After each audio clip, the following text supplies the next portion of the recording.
Hello, YouTube. Well, as you can clearly see, we are incapable of doing a real debate, so we've recorded these lovely little town halls, quote unquote, um, with the Vanguard and the three candidates for the USG election.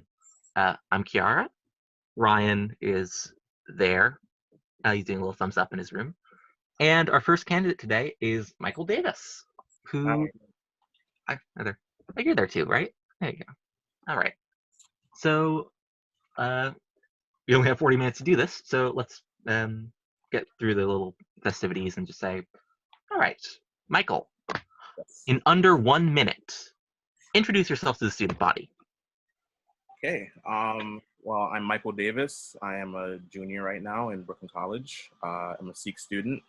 I am a first-generation college student from an immigrant family. My family's originally from Jamaica. I'm 24 years old, and I'm a film and political science major. My dream is to be a writer, whether it's in entertainment, film, books, and in public policy. And I want to be able to write policies that can help my communities and other communities out there as much as possible. So that's why I chose political science in my other major. I also just wanted to, just give a quick shout out to all the students, because I know everybody's going through, a hard time with the COVID-19 pandemic. And I know I've been going through a hard time. And, I've talked to a lot of students directly who've been telling me the things that they're struggling with. So I just wanted to say that, we recognize that. I recognize that it's not been easy. So this has been like a stressful time, but we're here. Right on. That's a very loud alarm, Ryan. I know. Here. All right. So that brings us into the first question.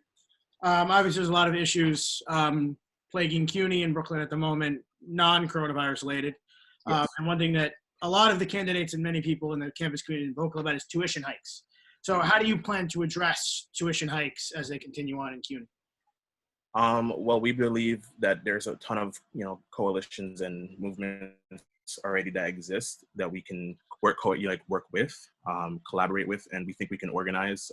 I've been part of Free CUNY's streams, and I've noticed that, they're talking about possibly doing a tuition strike. I support that idea if it comes to that. I believe that's one thing that we can definitely do. I think organizing and working with other groups, whether it's from other CUNYs or, doing something on Brooklyn College campus, I believe we need to do something to make it clear that we are not going to keep accepting these tuition hikes. So I do believe we should work with people who are already doing the work as well, because coalitions already exist. We just have to amplify their voice. And I think USG should be doing that. How can you do that within USG? I just believe we can probably host events, where we actually focus the topic on issues like tuition hikes. I do believe, as a former NIPERG intern, we've had a lot of talks and, meetings with members in our chapter about this. So I do believe whether or not we do a co-event with NIPERG, since they already are a group on campus who are speaking about this, and anyone can come in and speak about plans or ideas on how to address the tuition hikes, I believe USG should be supporting that. And being the ones behind organizing an event like that. All right. Yeah, I'm so annoyed because you actually, well, not annoyed, I'm actually kind of thrilled because it gives me a natural segue, because you talked about Free CUNY and NIPERG as two very active groups on campus. But I was wondering, well, and you talked about your coalition, or well, I suppose not your coalition, but just broader coalitions in CUNY. But let's say that your coalition, the government that you're hoping to put together, what groups, however you want to define the term group, what groups would you say are in that coalition? We are filled with immigrant students. We have representation from the LGBTQ plus community. We have representation from the Muslim community. And I did believe very strongly in gender equity. So that's why I've put together a team that represents the fact that we have 60% women on this campus. I'm trying to make sure that the cabinet represents completely the Brooklyn College community as a whole. We are actually about to be posting profiles of each member of the cabinet this weekend, so you'll be able to see who is on the team. I'm still building the team. But we've we've done really good work in trying to reach out to different communities to ask them their thoughts on our platform ideas as we've been making them. So I want to make sure every single community is represented. As a student, as a student with disabilities, I also have been taking into consideration the disability issues on the platform. We have another member, Kyle Reese, who's running for USS. He's part of our slate now. We endorsed him. He's also a person with issues with disability. So, we're trying to consider every community and reaching out to people from those communities to ask them, what can USG do for you? And what would you like to be seen done on campus? All right, so we're talking about getting people involved as much as you can. Yes. Only around 6% of the undergraduate student body voted in last election, and that was a drastic increase in turnout that we've seen in recent history. Yes. So, and only 5 students are running for USG Senate this semester, according to what USG has sent, meaning that there'll be at least 21 vacant seats to start. How do we increase student involvement in student government? I believe I myself always wondered where was student government before I ran for Senate last year. I believe we can do a lot more town halls and things like that, tabling, like when clubs are out there doing tabling. I believe that we have the budget to be able to create events like that where we're being more vocal, more present, so that way students can get to see that there's representatives here. Maybe more will want to be involved and probably run if they knew that, we were actually doing things and actually active. So I do believe we can probably host more stuff like that and try to find new ways to use the resources we already have. Because I do know that, Bulldog Connection, a lot of students don't know about that existing.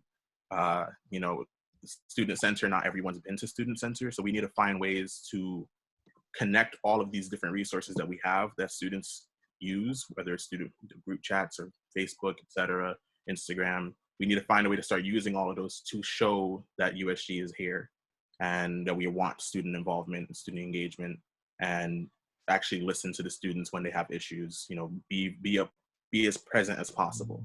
I think once you see that, more students will want to actually get involved. That's how I decided I wanted to get involved.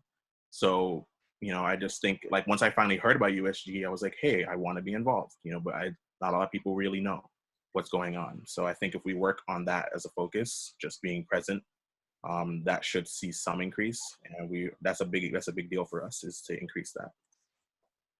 Okay. All right. Which brings us to our next question. Hey, it's almost like we planned these out so they'd all segue really nicely into one another. How about that? All right. So I'm sure that you've heard this complaint, and I think you've made the complaint, arguably. Students always complain there's no sense of community on our campus because, students commute, they show up to classes and then leave. How do you plan on bolstering school spirit as USG president? Yeah, that is a big issue that I've noticed. I think that for me, what made it different for me and probably increased my engagement with the campus was the fact that I was a Sikh student. We kind of came with a built-in community. I think there's like you said, if you want to use the word groups, there are tons of groups on campus, but there's a lot of students who just come and go and don't even realize that they could go to these clubs or these events. Like I said, they don't know Student Center exists. They don't know that they could join something that makes them feel like they're part of the community. They just are coming and leaving for stuff. I do believe if we try to organize and work with the existing clubs and orgs on campus, and reach out to students in general, especially when they're first coming into college, through the peer mentoring programs with freshmen and transfer students, let them know that USG is here for you. Try to connect with them, try to connect them to clubs and organizations and events that are happening. Amplify the message that there is communities here and that we're one big community. Hopefully we can start then organizing events that are all about spirit, like the Spirit Week that we just noticed that we did, that USG did. I think we can do more of that on a regular, especially after we've tried to increase the number of people who are engaging. All right, so that takes us into, I was slow with the timer that time, but you stopped before 2 minutes. So obviously we're in a pretty turbulent political landscape right now, and you'll be taking office if you're elected in, around when the 2020 elections are really going to be kicking up and forever we're going to start to vote. How much do you think national politics and what's going on as a whole in this country plays in student government? I think it plays a huge part because I think, a lot of people don't tend to realize how everything is political, and a lot of what affects us even here in CUNY comes from the federal level as well as the state level. I think a lot of people feel demoralized over the elections, the last election and this election. I think that with the things that are being talked about, and with the current president that we have and the current administration, scapegoating communities that are very big on this campus, there's a lot of tension and a lot of issues that need to be addressed.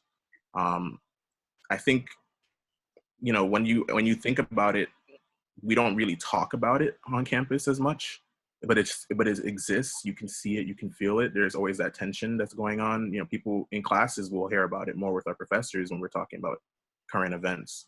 But I think everything political, whether it's state, city, or federal, affects our campus and our community. So I think it's better to acknowledge it and speak about it rather than to pretend it doesn't exist. What role do those politics play in decision making as far as student government? Decision making. I do believe that policies that we make have to, be considerate of what's happening, policy decision wise, whether it's state or federal. So, I think that if we're talking about ways to increase student activism, people want to speak out and protest on certain issues that are happening on a federal level if they want. That should be something that we are supportive of. I do believe that we should be, encouraging students to speak out on issues that they see happening, whether it's state, federal, or city level. All right.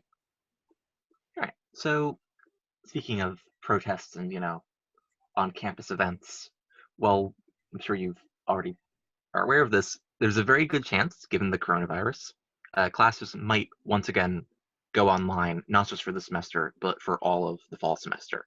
So if that happens, how would you achieve your goals as USG president remotely when there's no on-campus activity?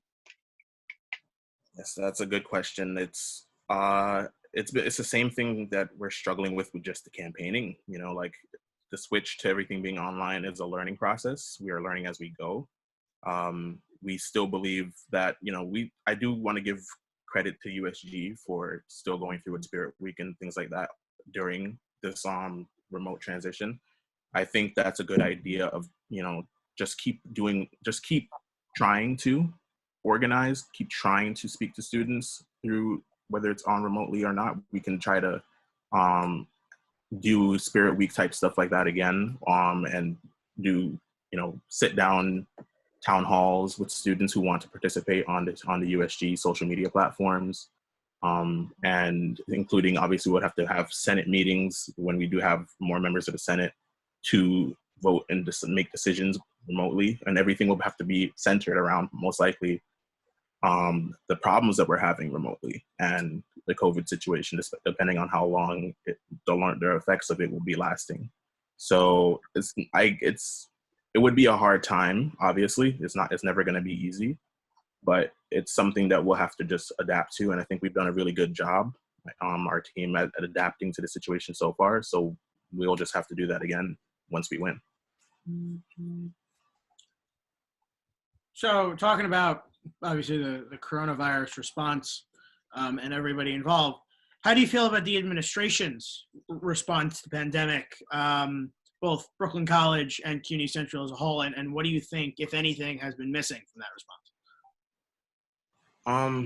I feel like there could definitely be more transparency.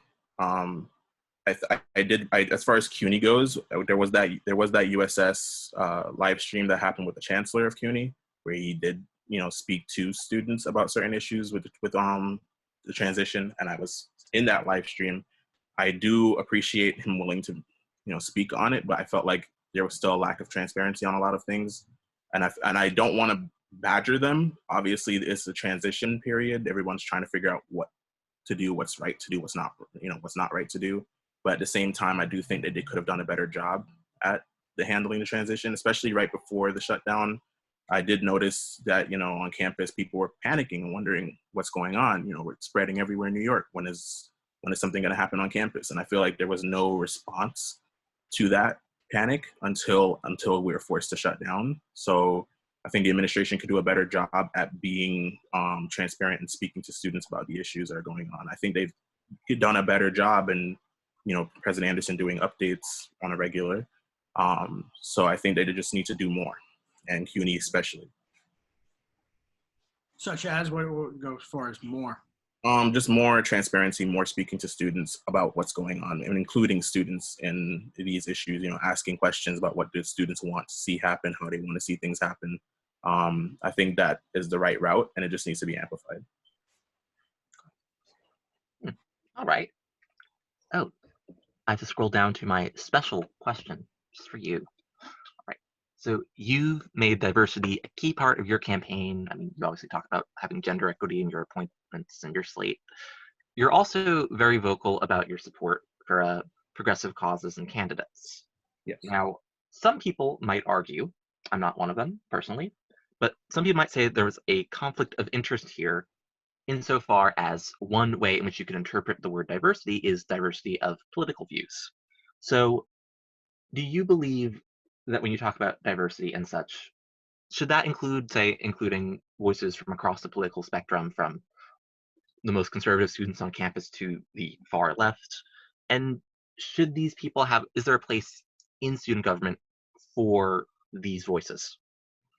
Well, I do 100% believe in freedom of speech, but I don't believe in hate speech. If I'm for diversity, but that means anti-racism. So as long as the beliefs as long as the points that are being made by students are not centered on hate or discrimination, then I do believe they have the right to be heard.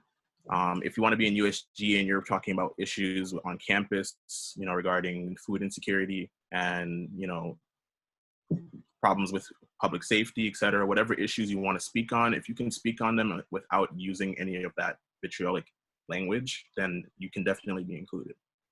We don't want to discriminate against anyone.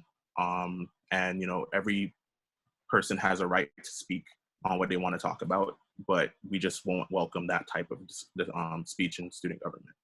But I do want to let people know that we can work together because we have common issues as college students.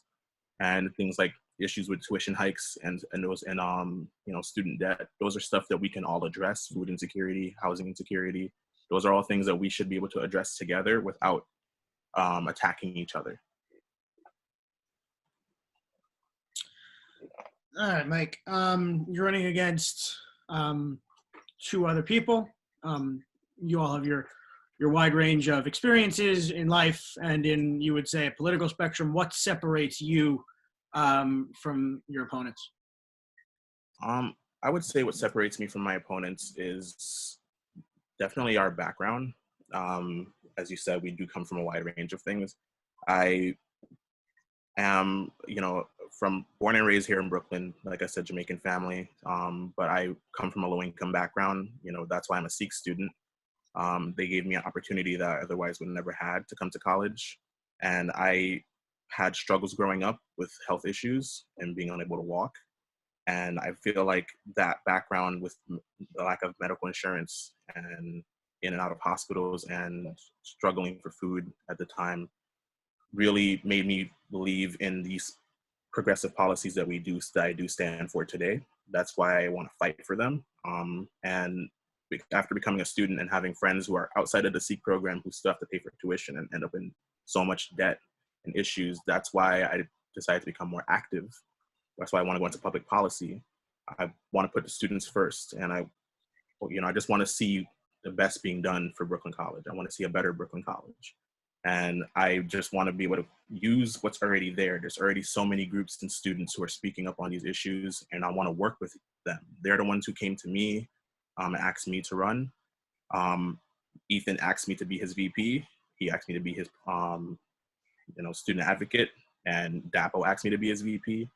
And as much as I understood what they were going for, I didn't believe that they were the best fit for the change that I wanted to see on Brooklyn College. And since I had students who were calling on me, activists who were calling on me and telling me to run, that's what encouraged me to do it, because we have to be the change we want to see. All right. So, wow, we're almost at the end here. I can't believe it. This has flown by.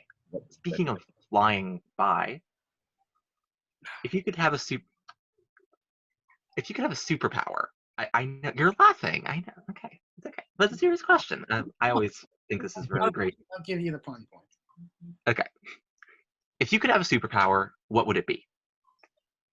Wow, I've had so many different thoughts on this. I think I would have to go with the most recent one I've had, because since I was a kid, I've always had different wishes for powers, especially when I couldn't walk. I was dreaming, well, if I can't walk, I want to fly and, teleport, just get to where I want to be quicker. But I think I would go with being an empath, being able to sense people's feelings and connect to people emotionally. I think that's something I've always took pride in, that I can be considerate of others, because I've dealt with people who are inconsiderate of my feelings for a long time, especially being a young Black man, and arguing with people online about some of the most disgusting things. And I realized that there's not enough compassion out there in the world. So I feel like if people had the ability to actually feel what others are feeling, there'll be more compassion. So if there was any way I could help with that, with the powers of being an empath, then that would probably be what I choose. All right, I do want to give you 1 minute. Anything else you want to say in closing before we put it away? Okay, just a message to the Brooklyn College community. We have a tremendous amount of support so far, and we have the most engagement on our Instagram of any of the campaigns that are going.